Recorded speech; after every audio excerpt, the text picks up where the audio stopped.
Marcus Alexander stood at the edge of the ancient castle's highest tower, watching the moon cast silver shadows across the endless forest below. For 3 centuries, he had ruled the vampire kingdom with an iron fist, commanding respect and fear from both the living and the undead. His dark hair flowed in the night wind as his crimson eyes scanned the darkness, searching for answers that seemed impossible to find. Behind him, soft whimpering echoed through the stone corridors. The sound pierced his heart more painfully than any wooden stake ever could. His son, little Adrian, was suffering again. The child had been born 7 years ago to his beloved human wife, Elena, who had died during childbirth. Adrian was unique in every way imaginable, half vampire, half human, with powers that no one understood and a condition that baffled every expert who had tried to help. Marcus turned away from the window and walked down the spiral staircase toward Adrian's room. The castle's walls were lined with portraits of his ancestors, but their painted eyes seemed to judge him silently. What kind of father was he if he couldn't help his own son? What kind of king was he if he couldn't protect the one person who mattered most? Dr. Victoria Harrington had arrived 3 months ago, the 5th specialist this year alone. She was a renowned pediatric physician from London, with degrees from Oxford and Harvard, and a reputation for solving the most complex medical mysteries. Her confident stride and sharp intellect had given Marcus hope when she first walked through the castle doors, carrying her black medical bag and wearing her signature white coat. "Your Majesty," she had said with professional courtesy, "I've read all the previous reports. I believe I can help Adrian where others have failed." But now, as Marcus reached Adrian's door, he could hear Dr. Harrington's frustrated voice mixing with his son's cries. Through the heavy wooden door, he caught fragments of her conversation with her assistant. "The blood work makes no sense," she was saying, her voice strained with exhaustion. "His cellular structure defies every law of biology I know. The vampire DNA should be dominant, but the human elements are fighting back. It's like his body is at war with itself." Marcus pushed open the door to find Adrian curled up on his enormous 4-poster bed, his small body shaking with fever. The child's pale skin had an otherworldly glow, and his eyes, so much like his mother's gentle brown but flecked with his father's supernatural red, were filled with pain and confusion. "Papa," Adrian whispered, reaching out with trembling hands. "It hurts everywhere. Why won't it stop?" Dr. Harrington looked up from her medical charts, her usually perfect hair now disheveled and her face drawn with defeat. "Your Majesty, I must be honest with you. Adrian's condition is beyond anything I've encountered. His hybrid nature is causing his body to reject both his human and vampire characteristics. Without intervention, I fear." She didn't finish the sentence, but Marcus understood. His son was dying, and despite all his power, all his wealth, all his connections to the supernatural world, he was helpless to save him. The next morning brought another departure. Dr.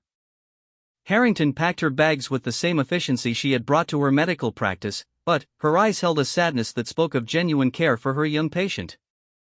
"I'm sorry," she said to Marcus as her driver loaded her luggage into the sleek black car. "I've contacted colleagues in Switzerland, Japan, and the United States. If you'd like, I can arrange for consultations with other specialists." Marcus nodded grimly. "Thank you for trying." As the car disappeared down the winding mountain road, Marcus felt a familiar weight settle on his shoulders. This was the pattern that had repeated itself 6 times now. Each expert arrived with confidence and credentials, each promised solutions, and each left defeated by Adrian's unique condition. The first had been Professor Heinrich Zimmermann from Germany, a man who had spent 40 years studying supernatural genetics. He had lasted 2 weeks before admitting that Adrian's case was impossible according to all known science. Then came Dr. Sarah Chan from Beijing, whose groundbreaking research on genetic anomalies had earned her international recognition. She had been certain that combining Eastern medicine with Western science would unlock the mystery. After a month of treatments that only seemed to worsen Adrian's symptoms, she too had departed with apologies and referrals. Dr. James Mitchell from New York had approached the case with the latest in medical technology, bringing equipment that cost more than most people's homes. His high-tech solutions had failed spectacularly when Adrian's supernatural energy interfered with every machine. The pattern continued with Dr. Isabelle Dubois from Paris and Dr. Ahmad Hassan from Cairo. Each brought their own expertise, their own theories, their own expensive treatments. Each failed to understand that Adrian wasn't just a medical puzzle to be solved, but a frightened child who needed care as much as he needed a cure. The castle staff had begun to whisper among themselves.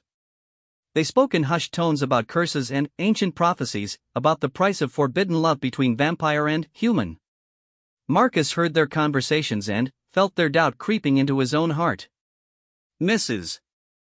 Catherine Blackwood, the castle's head housekeeper who had served Marcus's family for 30 years, knocked softly on his study door one evening. Her silver hair was pulled back in its usual neat bun, and her kind eyes held the wisdom that came from decades of caring for others.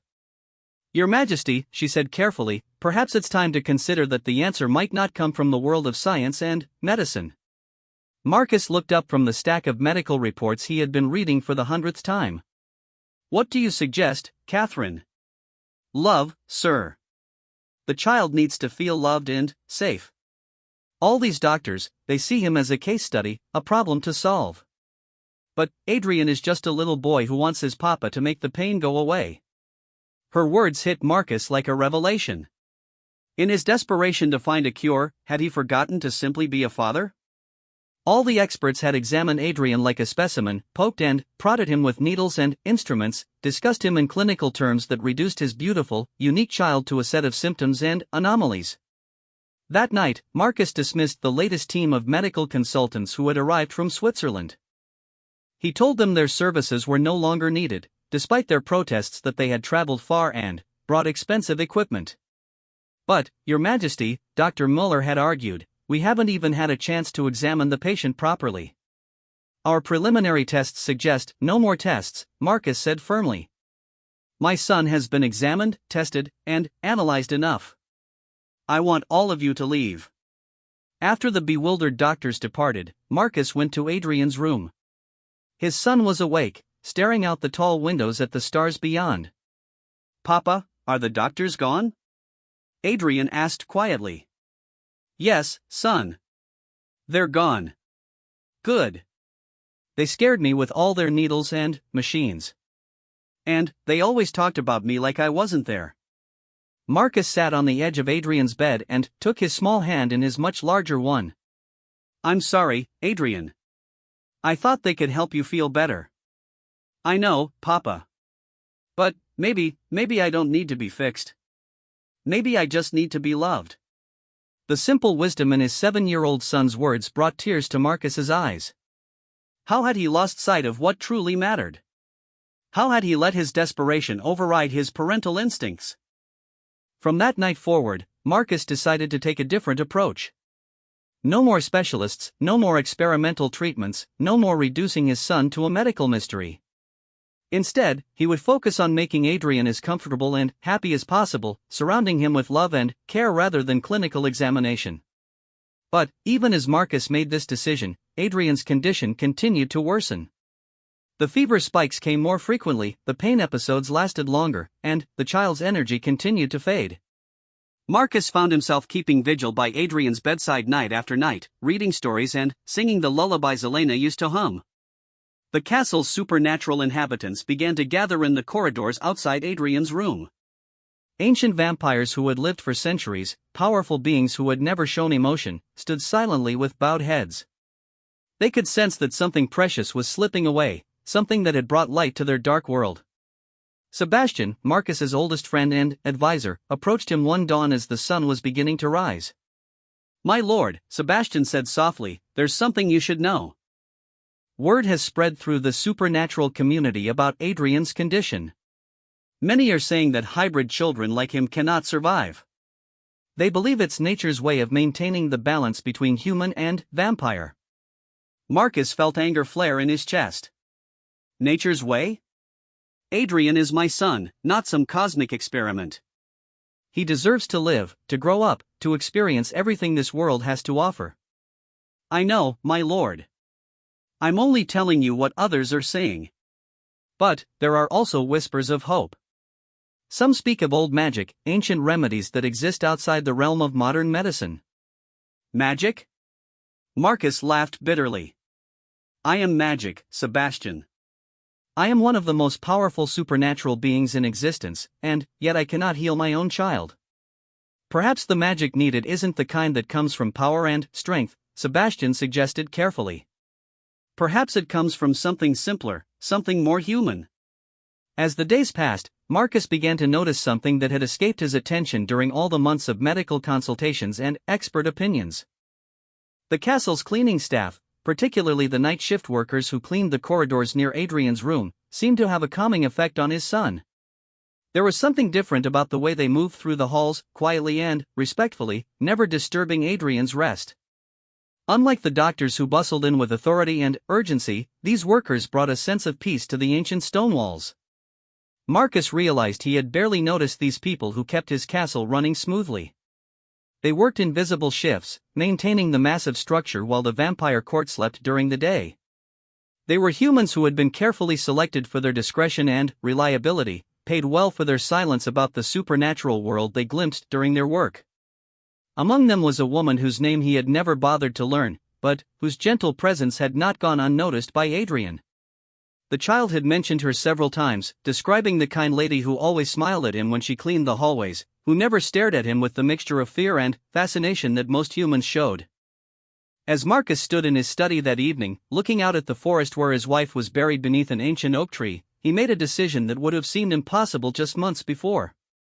He would put aside his pride, his royal status, and his supernatural authority. He would seek help from the most unlikely source imaginable, not from prestigious doctors or supernatural beings of great power, but from the humble human workers who cleaned his castle floors. Something told him that the answer to saving Adrian might come from the most unexpected place of all. And, as he watched the last light fade from the sky, Marcus felt a stirring of hope that he had not experienced in months. Perhaps love and compassion could succeed where science and magic had failed. Maria Santos pushed her cleaning cart down the long corridor of Willowbrook Elementary School, her sneakers squeaking softly against the polished linoleum floor. At 32, she had been working as a night janitor for 5 years, ever since her husband Carlos had been killed in a construction accident, leaving her to raise their 8-year-old daughter, Isabella, alone. The school was quiet at this hour, with only the hum of fluorescent lights and the distant sound of traffic from the street outside. Maria moved efficiently from classroom to classroom, emptying trash bins, wiping down desks, and mopping floors.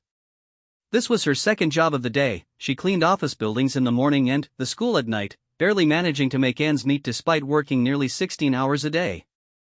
As she cleaned the third-grade classroom where Isabella spent her days, Maria's thoughts drifted to her daughter.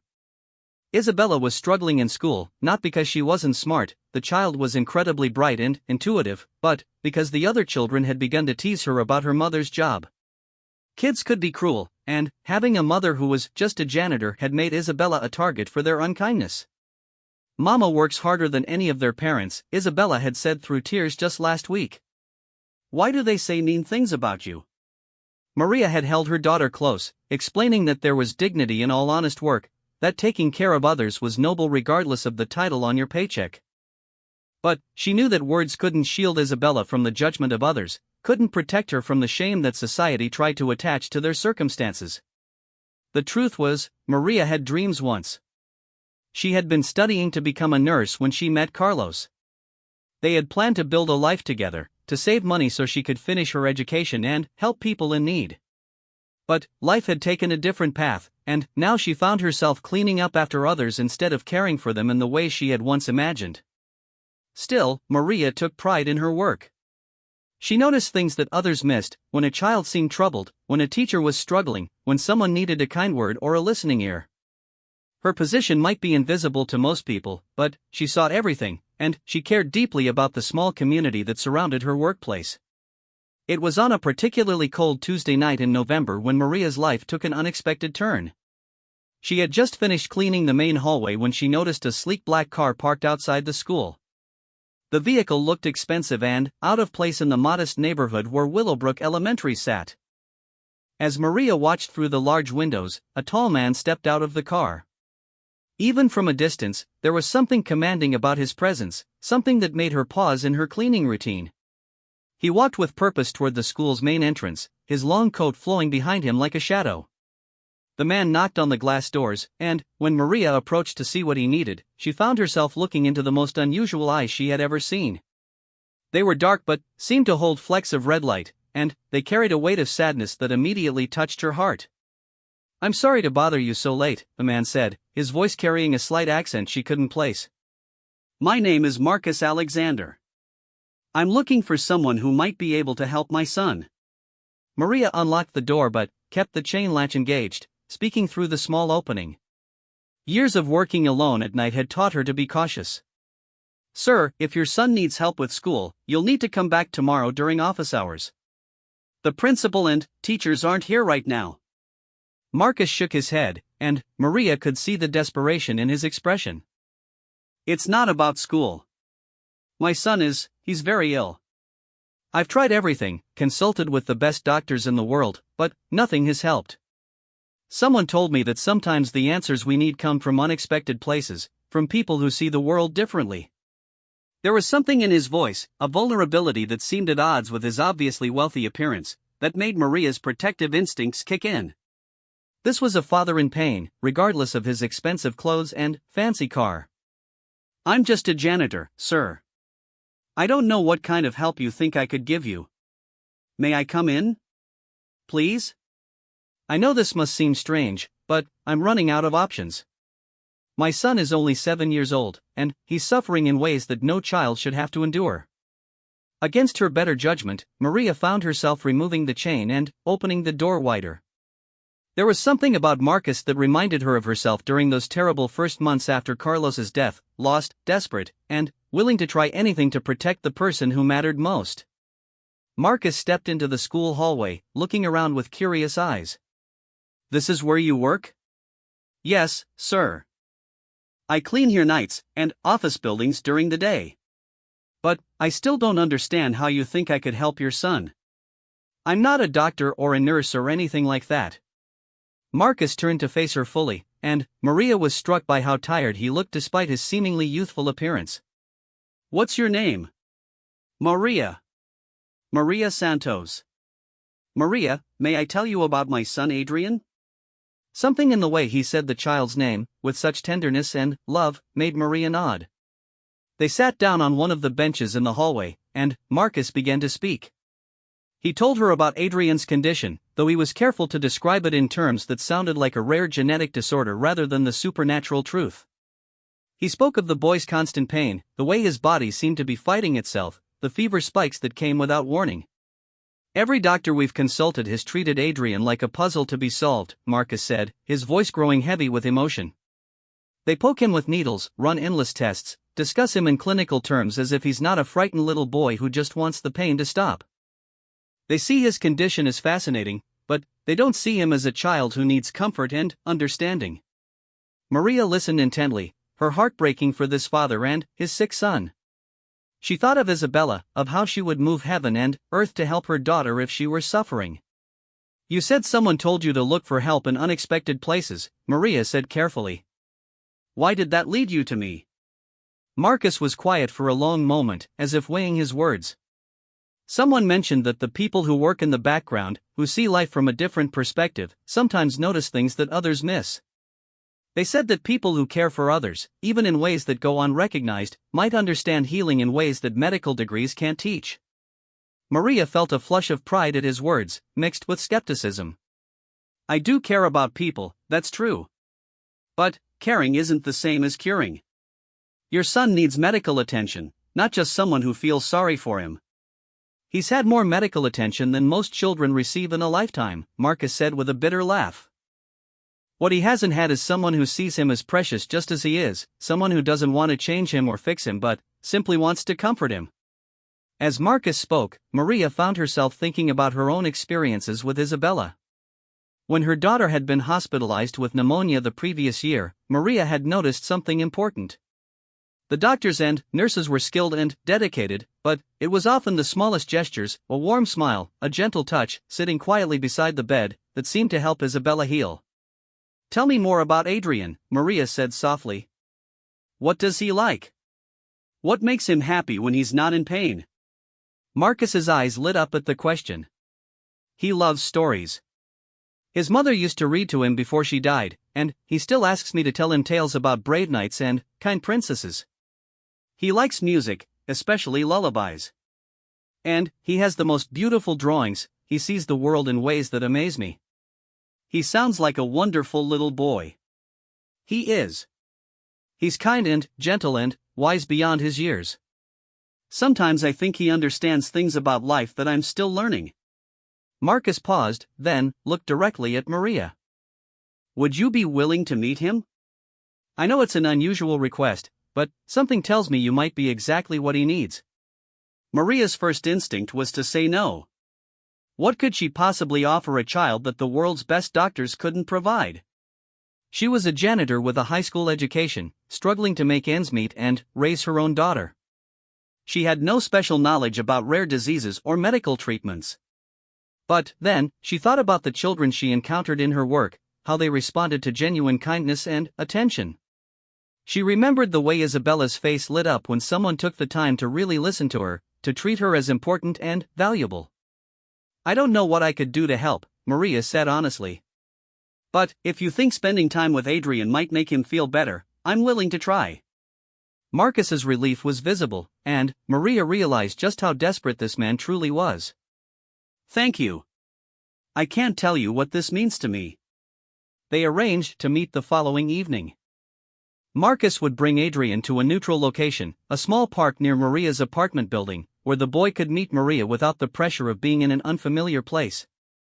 As Marcus prepared to leave, he pulled out his wallet and began counting out bills. For your time, of course. I know this is beyond your normal responsibilities. Maria held up her hand, stopping him. No payment. If I'm going to spend time with your son, it's because I want to help, not because you're paying me to care. Marcus looked surprised, then genuinely moved. Are you sure?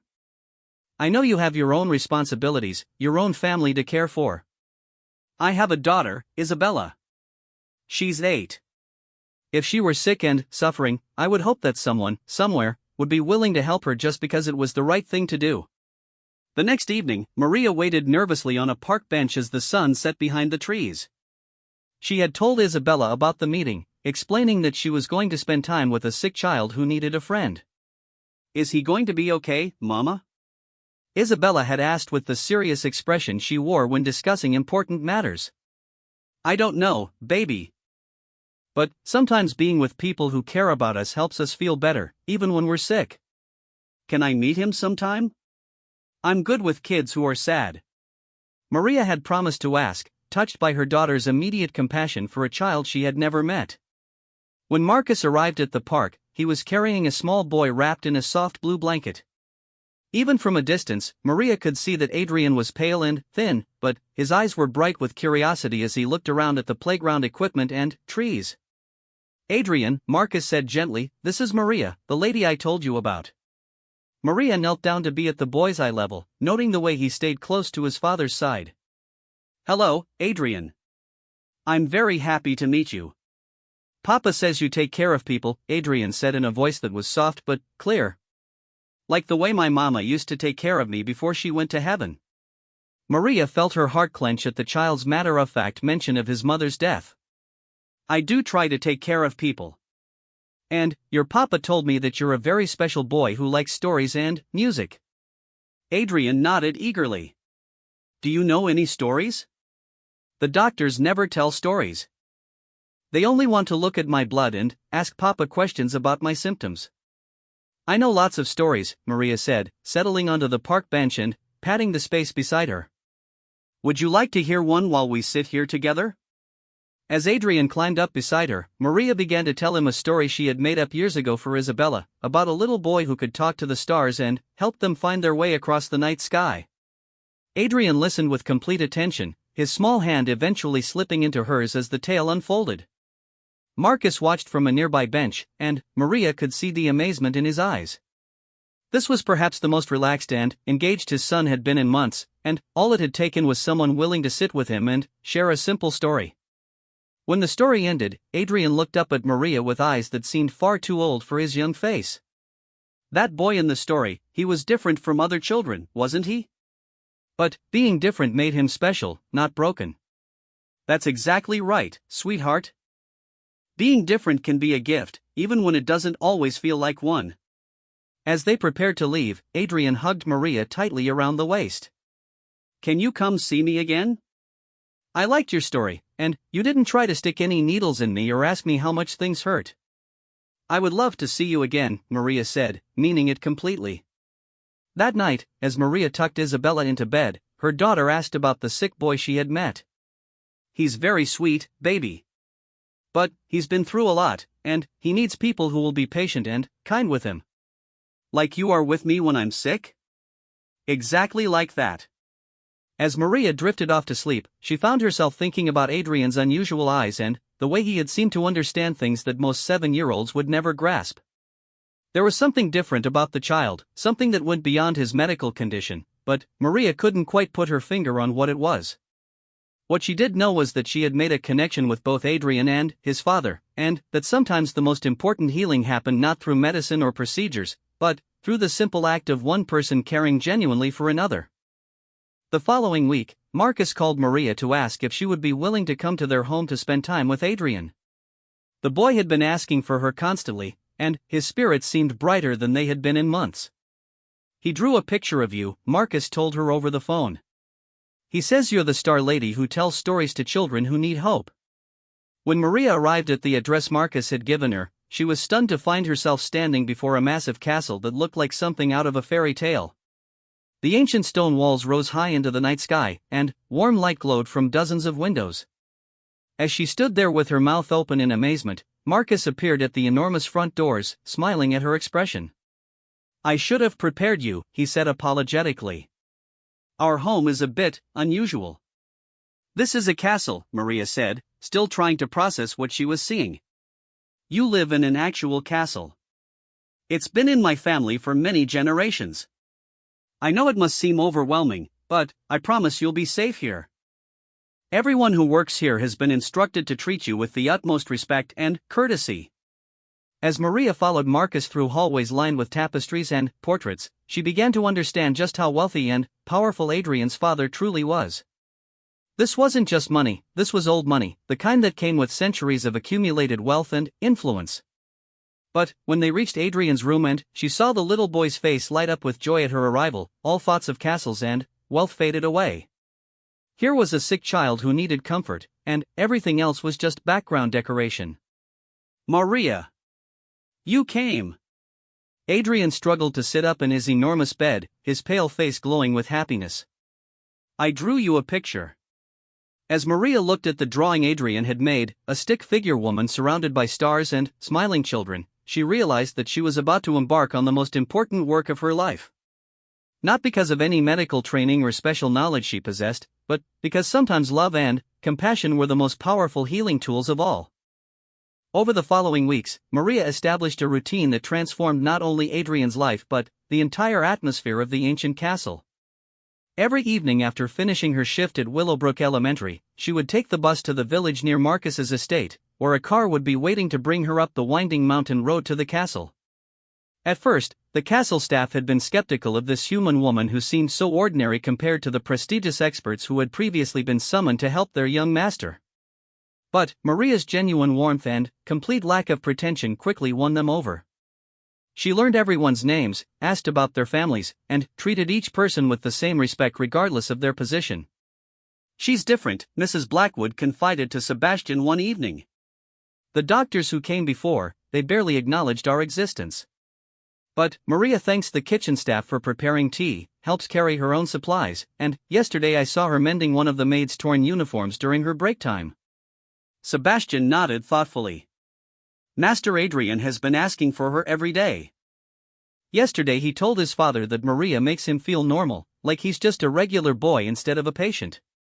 This was exactly what Maria had instinctively understood from their first meeting. Adrian didn't need another person to examine his symptoms or discuss his condition in clinical terms. He needed someone who would see past his illness to the bright, curious, loving child underneath. Maria's approach was revolutionary in its simplicity. Instead of focusing on what was wrong with Adrian, she focused on what was right with him. She brought art supplies and encouraged his natural creativity, helping him paint watercolor pictures of the gardens and fairy tales that lived in his imagination. She taught him simple songs in Spanish, laughing when he mispronounced the words but celebrating his efforts to learn. Most importantly, she brought Isabella to meet him. The two children had connected instantly. Isabella, with her natural compassion and lack of fear, treated Adrian exactly the way she would treat any other friend. She didn't stare at his pale skin or ask uncomfortable questions about his condition. Instead, she challenged him to drawing contests, taught him hand-clapping games, and shared stories about her school adventures. "Adrian's really smart," Isabella told her mother after their third visit. "He knows about things I never heard of, like old books and different languages. But he's also kind of sad sometimes, like he thinks he's not supposed to be happy." Maria had noticed this too. Adrian would sometimes catch himself laughing or playing enthusiastically, then, suddenly, withdraw as if joy were something he wasn't entitled to experience. It broke her heart to see a 7-year-old child who had learned to suppress his natural happiness because he associated himself so strongly with sickness and suffering. "You know what, Adrian?" Maria said one evening as they sat together in his room, working on a puzzle. "I think you've forgotten something very important." "What's that?" Adrian asked, carefully fitting a piece into place. "You've forgotten that being sick doesn't mean you're not allowed to be happy. Having a condition that makes your body work differently doesn't mean you can't enjoy life or laugh or play or dream about the future." Adrian was quiet for a long moment, considering her words. "But Papa is always so worried about me. And all the doctors said I was very sick. I thought maybe if I got better, then I could be happy." "Oh, sweetheart," Maria said, pulling him into a gentle hug. "You don't have to wait to be happy.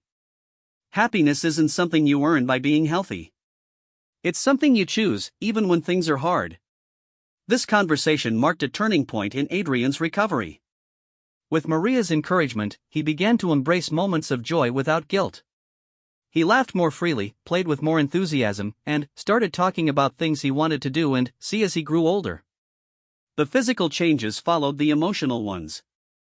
Adrian's appetite improved dramatically when Maria began cooking simple, comforting meals in the castle's enormous kitchen. She made the foods that had helped Isabella feel better during her own illnesses: chicken soup with homemade noodles, fresh bread with honey, warm milk with cinnamon before bedtime.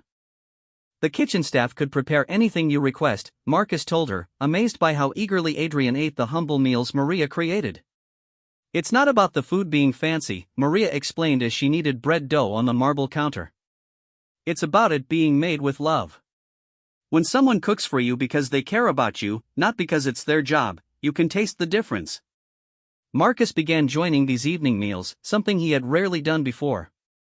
The three of them would sit together at the small table in the kitchen alcove, sharing stories and laughter in a way that transformed the vast, formal dining room into an unnecessary space. Adrian would tell them about the books he was reading, Maria would share funny stories from her cleaning jobs, and Marcus found himself opening up about his own childhood in ways he hadn't done in centuries. But perhaps the most significant change came when Maria suggested that Adrian might benefit from having a purpose, a way to help others despite his own challenges. "I've been thinking," she said one evening as they walked through the castle's rose garden. "You know so much about books and stories and history. Maybe you could help other children who are having a hard time." "How could I help anyone?" Adrian asked, his voice tinged with disbelief. "I can barely help myself. What if we started writing down some of the stories you create? We could make them into little books and share them with children who are in the hospital or feeling scared. Sometimes when we're going through difficult things, hearing from someone else who understands can make us feel less alone." The idea captured Adrian's imagination immediately. He began dictating stories to Maria, tales of brave children who faced impossible challenges with courage and kindness. Maria would transcribe his words, and together they would illustrate the stories with Adrian's artwork. Their first book was called The Boy Who Could See Magic in Ordinary Things. It was about a child who discovered that even during his darkest moments, there was beauty and wonder to be found if he knew how to look for it. The main character was clearly inspired by Adrian's own experiences, but written in a way that any child facing difficulties could relate to. Marcus watched these developments with amazement and growing hope. The son who had been listless and withdrawn was now energetic and purposeful. The child who had spoken only of pain and fatigue was now excited about projects and possibilities. "I don't understand how this is happening," Marcus confided to Maria one evening as they watched Adrian and Isabella putting on a puppet show for the castle staff. "Every medical expert told me his condition was degenerative, that he would only get worse with time. But look at him now." Maria smiled as she watched Adrian's animated performance. Maybe his body was fighting itself because his heart and spirit were fighting too. When you spend all your time being examined and discussed and treated like a problem to be solved, it's hard to remember that you're a person worth loving just as you are. "The doctors said his hybrid nature was causing internal conflict at a cellular level," Marcus said, still struggling to understand the transformation he was witnessing. "I don't know anything about cells or hybrid natures," Maria replied honestly. "But I do know that children need to feel valued and loved and normal.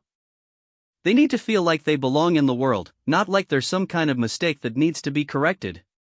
As the weeks passed, Adrian's physical symptoms continued to improve dramatically.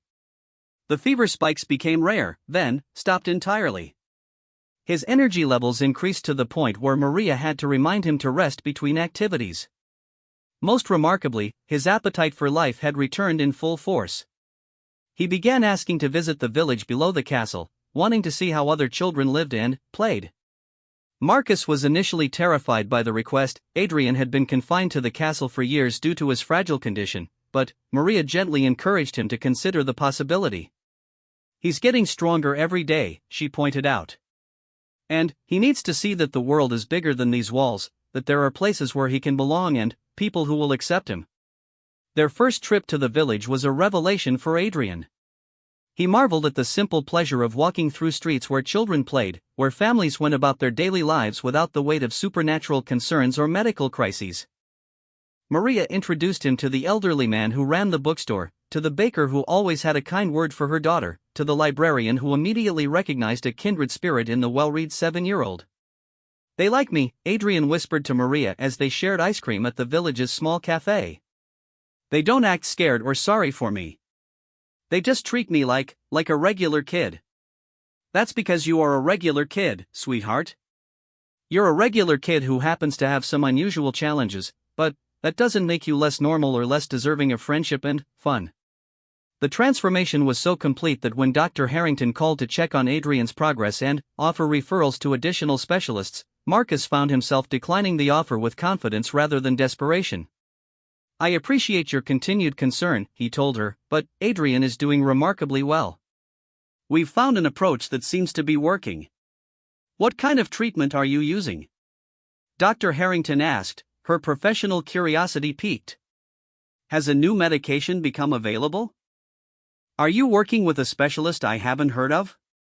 Marcus glanced across the room to where Maria sat reading with Adrian, both of them laughing at a particularly funny passage in their book. "We're working with someone who specializes in seeing children as whole people rather than collections of symptoms. Someone who understands that healing isn't always about medicine." After he hung up the phone, Marcus found himself reflecting on the incredible journey they had all traveled together. 6 months ago, he had been a desperate father watching his son fade away despite the best medical care money could buy. Now Adrian was thriving in ways that seemed miraculous. But the miracle hadn't come from advanced treatments or experimental procedures. It had come from the simple recognition that every child, no matter how unique or challenging their circumstances, needed to be seen, valued, and loved for who they were. Maria had never tried to fix Adrian or change his fundamental nature. Instead, she had helped him understand that his differences could be strengths, that his challenges didn't define his worth, and that he had valuable contributions to make to the world around him. The stories Adrian had written were now being shared with pediatric hospitals across the country. Children facing their own difficult diagnoses found comfort in tales written by someone who truly understood what it meant to feel different and afraid. The books had become a bridge between Adrian and other young people who needed hope, giving him a sense of purpose that went far beyond his own recovery.